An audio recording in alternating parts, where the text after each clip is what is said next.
Il existe en France, au fin fond de la Franche-Comté fabuleuse, un endroit mystérieux, unique, magique et mystique. Je vais vous faire découvrir sa légende et quelques-uns de ses secrets étonnants.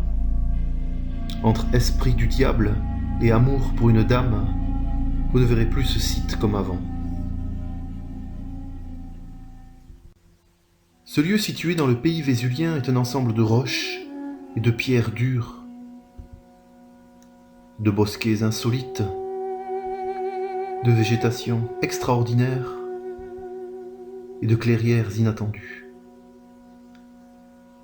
Un ensemble surprenant et luxuriant, une cohésion parfaite entre faune et flore. Le minéral, le végétal et l'animal y vivent en cohésion parfaite. Des rites divers y sont encore pratiqués, du druidisme au chamanisme, dans un environnement où l'alchimie règne en permanence. Certains y ont déjà rencontré des êtres fantastiques, et une légende existe depuis longtemps. Partons à la rencontre de cette contrée que l'on appelle le sabot de Frotté. Nous sommes dans l'est de la France, entre les massifs du Jura, des Vosges et du plateau de Langres, à 130 km environ de la frontière suisse. Le nom de sabot vient de la forme de cette roche posée en équilibre, que le vent, la pluie et le gel du rude climat franc-comtois ont sculpté. Et Frotté est le nom du village qui abrite ces lieux. Ce site est accessible très facilement depuis plusieurs endroits. Il n'y a pas une entrée ni une sortie. Il n'y a pas non plus un seul chemin. Il n'y a pas une façon de s'y rendre, et encore moins d'indications précises et guidées à l'intérieur. Pas de béton, pas de parcours grillagé ni sens de circulation. À chacun son chemin et sa voie, suivant son dessein et sa croix. Pour en apprécier tous ces trésors, je vais vous proposer une visite spéciale à partir de la légende de la Dame du Château. Ce lieu, en effet, est baigné de trésors et de merveilles lorsque l'on fouille dans les coins perdus. Alors commençons, suivez-moi. La légende nous parle de cette roche en forme de sabot et nous dit qu'il appartenait au diable en personne. Selon le récit, il y avait une dame qui vivait seule dans un château tout proche, son mari étant parti en Terre Sainte lors des croisades. Le diable en est tombé amoureux et profita de son absence pour venir la voir régulièrement, se faisant passer pour un chevalier tout de noir vêtu. Malheureusement, l'époux de la dame rentra opportunément un soir, et lorsque les trompettes sonnèrent pour accueillir le mari de retour, le diable et la dame étaient ensemble. Il dut s'enfuir à toute hâte, il sauta par la fenêtre et en perdit son sabot, qui resta scellé sur la pierre à jamais. Voilà la légende, telle qu'on la raconte dans le pays. Alors forcément, mettez-vous à la place de ce bon vieux diablotin, il aimerait bien le récupérer, son sabot, mais surtout revoir sa belle. Et la dame du château, elle, voudrait bien le revoir aussi, le diable. Leurs esprits sont donc encore bien là, et marqués en cet endroit bien ensorcelé. Mais une force étrange l'empêche de revenir physiquement. Seul son esprit erre encore sur cette terre. En effet, d'autres personnages sont présents aussi, pour empêcher le diable de revenir et d'agir en ces lieux. Il suffit de regarder droit devant le sabot, au loin, cette petite chapelle qui domine sur la colline que l'on appelle la Motte juste en face. C'est la Vierge Marie, Notre-Dame de la Motte. Alors elle veille, elle surveille, c'est notre merveille. C'est notre mère qui veille. Elle le met bien en garde, ce diable. D'ailleurs, c'est une vierge au serpent. Elle l'écrase de son pied. Regardez sur la photo, on le voit bien. Et juste en dessous d'elle, c'est l'archange Saint-Michel qui est érigé, terrassant le dragon, symbole du diable et du démon. C'est donc un signe, une marque, un sceau des puissances du ciel pour éloigner ce diable. D'ailleurs, ce dragon est tout noir, à l'image du serpent sous le pied de la Vierge, à l'image aussi du chevalier noir dont a pris forme le diable pour envoûter la dame du château. C'est par cette Vierge aussi que certains y ont vu celle qui a protégé les habitants de la ville du choléra en 1854, qui a dévasté tout le pays mais épargné étrangement le pays de Vesoul. Bizarre, hein ? Coïncidence, les faits sont là. Et encore plus bas dans cette ville, Vesoul, comme Saint-Michel en haut sur la motte terrassant le dragon, la plus grande église de la ville porte Saint-Georges en son nom. Saint-Georges, qui lui aussi a terrassé le dragon noir, à qui était destinée une princesse en offrande. La marque est encore plus claire. Alors ce qui est en bas est comme ce qui est en haut, et ce qui est en haut est comme ce qui est en bas. Célèbre maxime ésotérique des alchimistes, là où le démon se perd. Ce diable ne peut donc pas revenir récupérer son sabot, ni revoir sa dame dont l'esprit erre de chagrin et l'emmener loin, tant que Notre-Dame de la Motte, aidée par Saint-Michel en haut et Saint-Georges en bas, surveillera. Les signes sont bien là. Ni en haut ni en bas le diable ne pourra venir en ces lieux, et son esprit y est gravé pour l'éternité, ainsi que celui de la dame du château. Alors, revenons à ce sabot, allons-y, entrons dans ces lieux merveilleux et mystérieux, baignés de ces esprits, errants. Le diable, il est bien présent, oui, dès que nous arrivons dans son antre, il est là, il nous regarde, il nous surveille.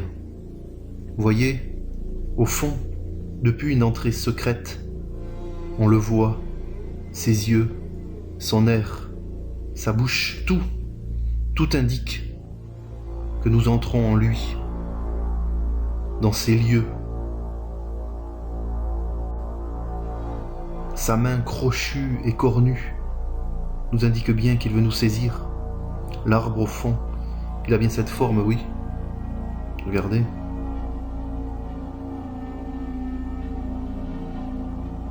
Et que dire de cet autre arbre? Encore moins de doute. Son sceau est marqué en ces lieux. La fourche est bien dessinée. Magnifique arbre. Et encore plus étrange. Regardez, de près, au niveau de la jonction des cornes. Le regard, bien sûr. Perçant, glaçant, menaçant. Il est bien là, gravé dans la végétation environnante. C'est à la fois son terrain de jeu et son terrain de chasse. Voyez ces coins sombres et étranges que l'on retrouve partout. Là où il se cache pour s'y reposer, on y voit ces ténèbres et l'odeur de sous-bois humide en est bien caractéristique. Il y a bien sûr avec lui de nombreuses autres créatures présentes. Certains disent qu'elles bougent et qu'elles émettent des cris stridents. La nuit. En voici un autre exemple dans ce rocher que j'ai pris en photo un soir lors d'une balade. On distingue bien un œil, une corne, et même des petites oreilles. Un corps dur comme de la pierre. Comme de la pierre, c'est bien cela. Un rhinocéros posé sur cette terre. C'est bien ça. Vous voyez par vous-même, hein.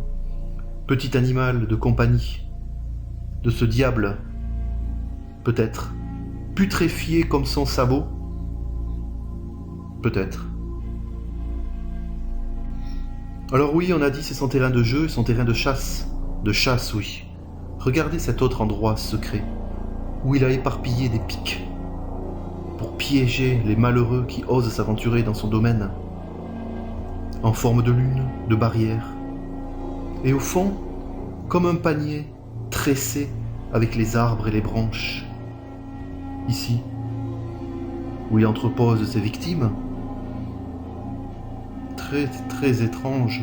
Regardez, on y distingue des petits êtres capturés et apeurés dans son panier. Pas de trucage, j'ai pris la photo moi-même, elle est telle quelle, sans retouche, j'ai juste zoomé. C'est la même photo à l'origine. Alors voilà, c'est son terrain. Il erre à la recherche de l'esprit de la dame du château. Même la végétation indique sa présence. On y trouve des orchidées étranges qui en sortent de terre au printemps. En voici une variété qui s'appelle Imantoglossum hircinium ou Orchis bouc, dont le nom provient de la forte odeur de bouc, très caractéristique. Et le bouc, bien sûr, c'est cet animal dont prend forme le diable. Comme des radars épiant et guettant les moindres gestes dans son domaine. Et les fleurs, regardez, elles ressemblent à des petits êtres. On distingue le visage, le chapeau, on voit bien le corps aussi, les bras, comme des fées qui sortent de terre. Peut-être l'esprit de la dame mêlé à l'esprit du diable pour l'attirer. Et cette autre variété d'orchidées, aussi présente en ces lieux, elle s'appelle l'Orchis anthropophora, ou orchidée de l'homme pendu. Le message est clair. Attention à ceux qui marchent en ces lieux. Voyez tous ces petits êtres comme pendus, inertes. Tout est présent pour attirer sa belle, l'envoûter, la charmer, mais aussi pour mettre en garde les étrangers. Un genévrier somptueux, bien caché lui aussi, et ses baies, aux parfums enivrants. Écrasez une baie dans votre main et sentez cet arôme d'épices fabuleux. Le genévrier est un symbole de purification, un arbre de vie à l'espoir naissant. On dit que si l'on croque une baie par jour, aucune maladie ne viendra en nous. Ici et là, des rangs complets de pruneliers, et ces fruits très suaves et amers qui provoquent comme un dessèchement important de la salive. Là aussi, goûtez et vous verrez par vous-même. Ici, le symbolisme des prunelles, c'est l'affection perturbée, un amour délicat. C'est exactement cela. Les signes ne trompent pas. Un immense cerisier est présent, bien caché lui aussi, aux fruits délicats, mais particulièrement acides, qui se noircissent très vite et se mêlent aux couleurs sombres des cachettes environnantes. La cerise est un symbole de sang et de combat, de guerre, pour des grandes causes. Ce rouge, c'est le sang. C'est le rouge des cardinaux dans l'église pour leur combat contre le diable qui porte lui aussi cette couleur rouge. On a bien ici ce combat du bien et du mal au travers de leurs plus grands représentants. Et des pins à profusion où rien ne pousse au-dessous. Et ces tapis de pommes délicates, symbole de fécondité, de puissance vitale. En papoter, c'est le lien entre la terre et le ciel, le charnel et le spirituel. C'est aussi un attribut du pape, son sceptre, on le voit à l'image.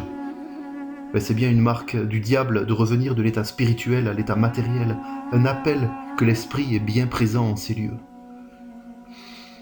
La flore, on a vu, est d'une richesse incroyable, baignée de symbolisme qui rappelle ce diable et son esprit qui recherche sa dame en ces lieux. Mais la faune l'est tout autant.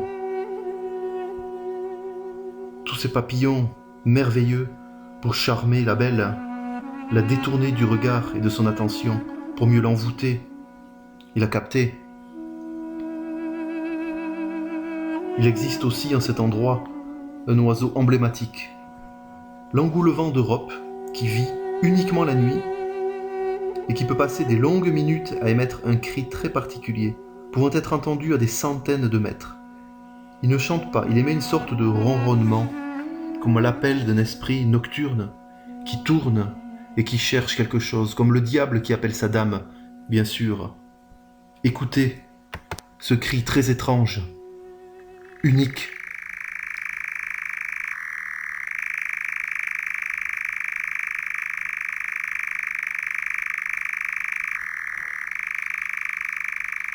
Un mélange de sifflets et de train qui part.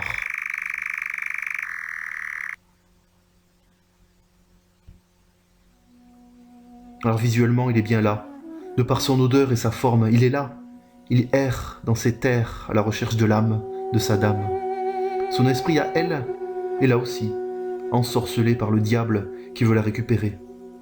Tout est présent pour l'envoûter et la charmer, mais aussi pour chasser les intrus.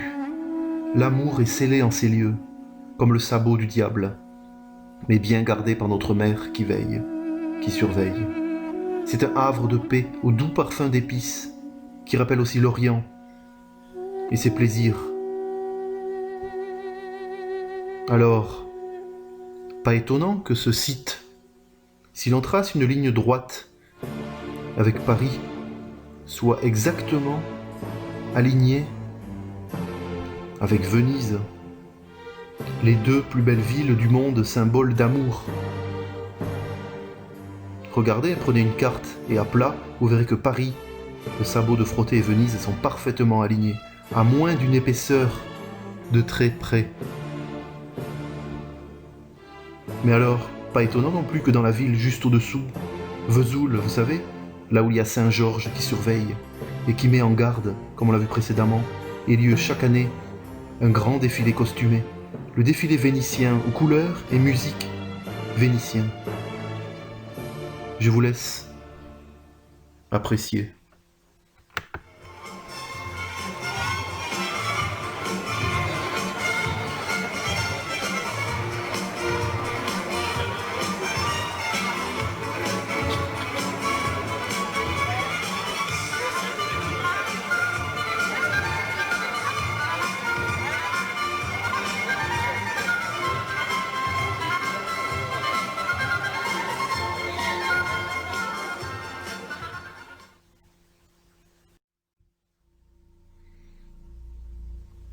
Alors quel est le point commun de tout cela?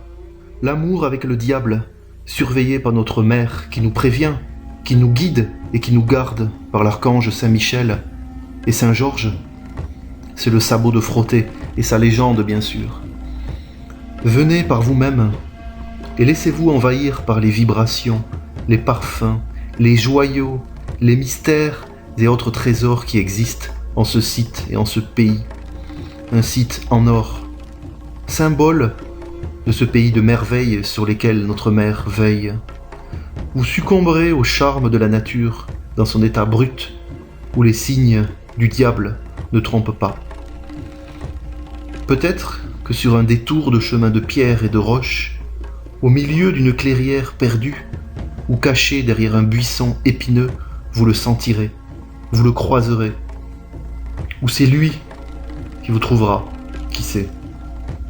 Et avec un peu de chance, vous pourrez aussi éventuellement surprendre les amants, flirter, danser, batifoler, s'aimer tout simplement, dans ce lieu où les désirs et les plaisirs n'ont pas de barrières ni de limites.